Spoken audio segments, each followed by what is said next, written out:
Imagine this scenario. You get to the end of the day and you can't remember most of it. Not because nothing happened, because you were somewhere else the whole time you were doing it. We've all had those moments of doing without being, multitasking, distracted, running on autopilot, where all that matters is getting something done.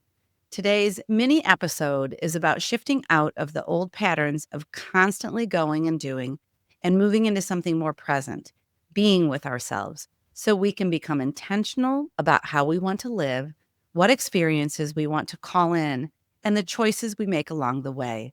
Because it's in the slowing down and reconsideration that a real internal recalibration happens. And I don't think this is just personal.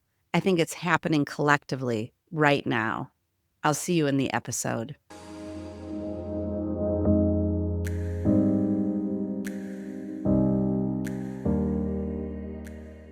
Welcome back to Mystical Sisterhood. This is your host, Maureen Spielman, and I'm really excited to be with you today. I decided it's midsummer to record what I'm just calling a mini episode.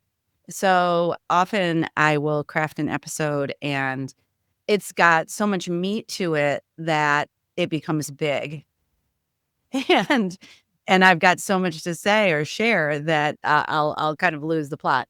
So I just made a decision today to it's midsummer to have an episode around doing versus being. And I think that if you've been in spiritual circles for a while, and I think that's a lot of you, and always welcome to any new listeners that are here today, who are here today. And always a big thank you to anyone who's been with me for quite some time. But I feel like looking at our doing and moving into our being ship is really important. I believe we're moving through a portal of time where this is being asked of us so we can settle more, so we can determine where we want to go with our lives and how we want to spend our time and make those really meaningful and deep and even luscious experiences for ourselves. So it's not that this conversation is possibly new, but it could be new for you, but it's a invitation to come back to a question of how do I want to be? And is it in me taking a look at where in my life I'm still doing or overdoing that I can make new choices based on where I am in my life now.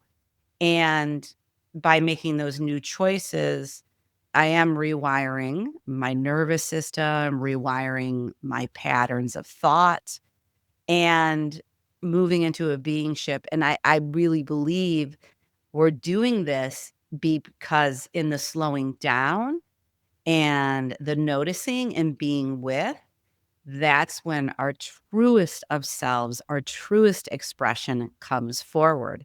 So I wanted to say a little bit first about why doing got embedded in us. Okay. And I always love these days to see patterns of the why. And it makes complete sense why we became doing beings, right? And it's kind of funny if you think about like we were originally given the name human beings, we weren't given the name human doings, but that's what we turned into. When I think about questions like this, I love to back up and ask, where did the pattern come from? And if I look back, I celebrated a birthday yesterday and turned 57. And so if I look back at my own life, I'm so grateful. I always get confused about the Gen Zs and the millennials, but it was a younger person who said, "Oh, for those of you born in the 1900s," and that made me laugh because being born in 1969, I am like, "Wait, the 1900s are a very big swatch of time." And so much happened during those years, and I kinda think of, like, the inhabitation of the lands in the 1800s, we can kinda go through history a little bit, but the establishment of colonies or communities and the basis of commerce and business, and you can almost see in your mind what people needed to do to survive at that time, to gather food, to gather resources, and it absolutely was doing. And man, wouldn't you want to go back and see the consciousness of those times, like to see, within people's minds and their experience and everything. But I really think about, coming through the 1900s. And if you're with me, you know that the 50s and 60s were this embedding of we're from the United States, so the American family values and based on hard work and based on bringing home a salary and providing for your children and making sure that they were taken care of and not a big time. I mean, if you think about that, that's not even 100 years ago. I don't think it was a big time where emotions were considered, where spiritual life largely lived in churches and synagogues and mosques and more traditional houses of worship. And then moving into, a big decade for me growing up was the 80s. And I've always heard the 80s referred to as the beginning of the age of excess. And I believe that that really followed us for decades after that 80s, 90s, and, maybe even definitely into the 2000s. I was just thinking about when the stock market crashed. But like what I'm bringing up this cultural kind of reference to is that we were in such busy times and enjoying the excesses and reveling in the abundance, but it was an external physical abundance, I'd say. So you can see that shift, and where I'm going is like it was this external, outwardly focused doing. What do I need? What am I going to buy? Who are my friends? And just kind of racking up all of these things in a sense. And that really supports a doing culture in my mind. It was like the more you have, yeah, sure, you were more well off, but it was also status symbols. So, like, I'm just going back and embedding, like, how did this even develop? And we came into the 2000s, and of course, we had so many, new inventions that we never thought we'd see from, phone to the connectedness of social media and all the things. But life still kept on growing. And I think spirituality was seeping in more and more and growing in itself and consciousness and awareness in like even if you think in the 2010s, but there were many, many, many things that still kept us doing. And it's funny because even I think when I was just thinking of my outline for today, our phones and our devices and our computers and our iPads, they really keep us in that doing mode, right? Maybe we're reading a book on it, but largely it's doing and not being present with ourselves. So I think we needed to, sometimes they always say like, we need the duality. We need the experiences to show us what we want more of, what we want less of, and what we choose in our life. And I think that that's really important because I think about too coming through, it's 2026 now, coming through the time of the pandemic. And I think that my feeling was that it was this big cosmic but earthly reset that was occurring. It was an initial way for us to be pushed into more presence and more beingship because we couldn't go out and do. So that's fascinating in and of itself. Like, okay, there's going to be a world event to make us settle into ourselves. And that was for many, many, many an agitating time. I think when it first occurred, it was like, oh, wow, the presence you had with your family, the coming together and watching movies and being in almost like mini communities was revelatory, pulling out board games again and getting to what mattered. And we moved through that time. And I think that there was a lot of craving going on for coming into beingship. And we can see how life resumed itself in so many ways, and it also resumed, we saw the things and felt the things we wanted to experience, and we probably chose new. And for some, it was a new career path. It was that time and space opened up. What do I really want to experience in my life? So I believe that then whatever you call it, 4 or 5 years down the line, call it 4, like when we were coming out, we're living again, we're breathing again, we're communing, not having to wear masks, all these things. We started to live life again, and this is obviously very, very personal. I believe that certain events really opened up new channels and new possibilities, and yet and still we're still being called into being. And, when I say being, it's really being with ourselves. It's being in the present moment and distilling it down to what's right in front of you, what's right in you, in order to kind of see this menu of choices in your life and reflect on where you've overgiven and overdone and overstretched and these things that aren't inherently you. But I want to say that it is not a passive process going into beingship. It is absolutely not. It's presence with what's actually happening. And I'll say a few things about this. This was going to be a mini episode, and I think it will. But being is, are you actually in your life right now? Or are you managing it from a distance and letting the list and the to dos and the non presence kind of run the show? And can you be fully present when you're doing the tasks that need to get done, but you're slowing down within the tasks? It's very interesting because it is said that there's this ability to manipulate time in a sense.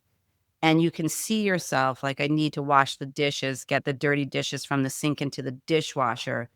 That can either be an activity that's filled with presence or a slowdown that's in the moment, just so aware of what you're doing, honoring, giving reverence to these small tasks that are really huge in our lives. And if we take a look at it, it almost moves from being a chore to being a gift. And that might sound kind of funny, like something like washing dishes, but when we do the slow down, when we make intentions to be in our lives, like truly be and inhabit, time does slow down. It opens up more possibilities for us and it allows to go deeper. When we get centered, and even like more so than you have been, and you consider what's important to you, you're able to reconsider and reevaluate. And I want to say, yeah, isn't it interesting process too? Because sometimes I'm just blown away by how a concept may have hit me years ago and then it comes back around. But I'm seeing it all the time. I'm bringing it up today because the presence, first of all, in my own life and having a practice of being and becoming present, I see it with friends and family. And, often big life events are the ones that stop us in our tracks. But often it's just these incremental, like mini awakenings that are happening that bring us back to the slowing down. We might learn along the way, I certainly have, to pause and tweak our lives in just small ways, right? So I just gave a one example of slowing down when you're doing the dishes. Can you bring more beingship to your waking practice instead of the rote, hit the alarm clock, just get into the shower, take a shower, walk downstairs, have your coffee, do the things, get out the door? Can there be a deliberate choice to be in the moment of waking, to share some gratitude about your life upon your waking? These are ways to just slow down. And that phrase, inhabit your being can really take shape in your life. Choosing new ways of being over the old ways of doing. It takes intentionality. It takes a want. You have to want to, a willingness to be with some discomfort, a willingness or an ability to not be hard on yourself if it's something that you desire in your life is the slowdown and to like get through the weeds so that you can get to what's important to you. But all those things are important, right? Bringing compassion to your own process and understanding. That's why I was saying the understanding of where we are in time and giving like a more global understanding. Like, of course we are. Well, okay, let's reevaluate now and begin again. It can be a novel thing for us because we've gone so long on the doing, the buying, the going, the needing. And this also kind of brings us down into like, what are my true needs? And I wasn't planning on going there. But I think the slowdown can also give us the benefit of getting down to what we truly desire in life and make space for our thoughts and make space for processing and make space for the conversations we want to have. So when I'm talking about this, it is a daily connection to yourself, creating space every day for checking in, And for me, what it's turned into is if I really slow down and I begin to take the ways that I used to replace them with maybe slowing down and more stillness, it allows me to see clearly my value systems. And for me, it's being with myself and understanding myself in this journey of life, understanding my process. And it's kind of funny because, many would say that's a self saturation, but what we're doing is we're here to express our authentic self. And we can't really get there without the slowdown. I don't think we can. It allows me to put the value in my family and my friend relationships, my children, and it nourishes me and it gets me down to what do I want to experience and how do I find joy. I think that in the constant doing, it's convenient that it served a purpose, right? And over time, I think the hidden patterns that you were operating off of reveal themselves. And some that I came up with, like what was the doing revealing or concealing, was doing, going for the sake of our conditioning, what was societally acceptable. And that's just what people are doing. So therefore, I much must do. I mean, I'm a parent, so I think about the constant doing that something like travel sports can bring up. And the funny thing is, gosh, even if you're going and doing in an example like that, you can still practice the being and the slowing down with intention and with deliberation. Another concealed pattern is people pleasing and doing something because it might make another happy or you didn't want to disappoint somebody. So that people pleasing. I think living unconsciously and purchasing or buying, because a lot of our doing, right, is purchasing and buying, I'd say. Can be an experience, but I'm thinking of goods and things and how we fill our house and how those are distractions from life. So that unconsciousness about how we're going through life, we're concealing that when we're always doing. I think it's a convenient distraction for not feeling our feelings sometimes. So sitting with ourselves, and it's almost like the busyness becomes this numbing out, right? And if you stop this doing, what's going to be there? And yeah, it could be grief, it could be boredom, it could be an unmet need or a question that you just haven't sat with for yourself. Doing can be a very sophisticated way to not be with yourself. And I also have seen the doing and always being in motion as also a convenient way to avoid what really wants to come through me. And so that's why this is so important. And when I make the list, I can see all the things it served. I can be in gratitude for it. When you give yourself permission to delve into the why you are doing certain things and want to craft living from your being, consider, would I be willing to see where I'm still caught up in the doing in my life with no judgment, no shame, just kind of taking stock, right? Another question would be, where am I still saying yes to things my heart is not fully aligned with? How about as I consider letting go of some of the doing, what will it make room for in my life? What patterns do I see in myself around the doing? And what might I want to release? We're living in a great time of release right now. And that's another benefit of moving into the beingship is this release. It allows time for release. It allows your nervous system to get a deserved rest. It allows you to check more often in with your body. Your body is where your being lives. It's not in the mind. The doing is in the mind. That's the mental, making plans and lists and next steps. Being is in the body. It's the breath, it's the sensation, it's the wisdom and truth that's coming out. So slowing down and being matter to you feeling into where you're being guided. I really think another benefit is just consideration of yourself and how you want to utilize your precious time and the gift of time that you've been given in your life.